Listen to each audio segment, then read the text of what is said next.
Hey buddy, let me introduce you to my new Grizzly Grinder. And I'm not too sure about this dual capture cam, so I'll try and stay focused on the grinder, but I may be in and out. But there's actually a lot of talk about these things, and when I had first seen a picture of one a couple months ago before they actually come out, I was like, well, that's definitely worth 300 bucks, you know what I mean? And you can get them between, I actually seen one on eBay, sold as new. I seen them, not one, they were selling several, for $282 delivered, I believe is what it was. So poke around a little bit, but yeah, 300 bucks ish, I actually paid like 360 with shipping. But anyway, yeah, it's a great little machine. I've had this Toolker 1x30, and this is also a really great little grinder. But I did want the 2-inch width.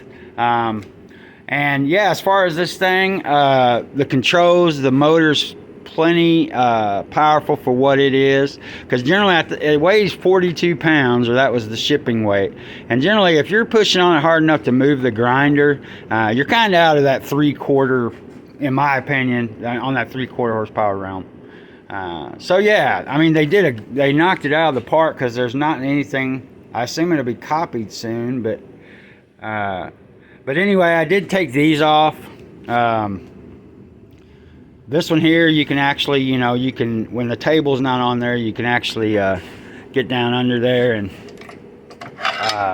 this too right here is a little. I thought that's handy, but you can get down under here and do some of your radiuses, grind some of your radiuses on that. The platen. Now the thing with the platen, you don't have one. Like, I mean, it's just flat with like some kind of a graphite. It's almost like a decal. It's just a sticker, almost like grip tape on a skateboard. But you don't actually have a platen. But that's neither here nor there. You can bolt something to it that's going to raise it up off there or whatever. But that's something you will have to consider, is you're not actually going to be able to hit the edge of a like if this was your knife, you're not actually gonna be able to hit repeatedly your grind. This one's round, this one's just a flat. So yeah, you'll definitely have to but that's nothing. You have to do that pretty much on any of them. In this lower price range. But yeah, I don't know. And like this, I didn't really see any need. I seen a lot of people cutting it off. I didn't actually see any need to cut this off. You do you, I reckon, but yeah, it works fine. Once this is in place, you just move it out of the way, and then everything else will work fine. Because this here, you're probably not going to change out very often. So just put this one where you want it, and to where everything else is working, and you're good to go on that. But yeah, tilting sideways and everything. Probably now the cons, I would say, and again, we already talked about that.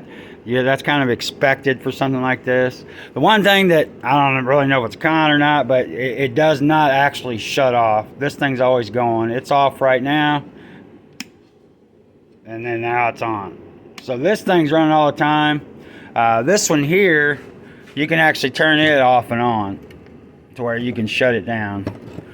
So I don't know, it bugs me a little bit, but it probably shouldn't. 3/4 horse, like I said, it's plenty for this. I don't, by the way, just FYI, I don't recommend you take these off, because they're there for your safety. So all that being said, yeah, it's a great little grinder. I say it is. Oh, I had the kill switch on. But yeah, I couldn't really ask for and again, going back to price, but even without the price, it's not necessarily price based, because it's definitely, the value's there for the money, you know what I'm saying? But yeah, like I said, if you're planning on using it for knife making, you're going to need to do something about your platen. And then as far as down the road, if you're wanting to make some tools, it's just this, it's just using this, which is, it's plenty sturdy. And it's actually, just as easy, if not easier, than working with tube steel. So, again, nothing really to complain about on this thing, man. Don't take up much space. I already had, these are the old ones. I drug them out, or drug that one out. I've been using this one. But see, like, this is 1/3 horsepower. I've had this thing for about 10 years, but it's 1/3 horsepower. But you can stop the belt on this one and literally stop the motor. That was one thing with mine, is I did wrap this wheel with duct tape, because this belt, you could stop the belt.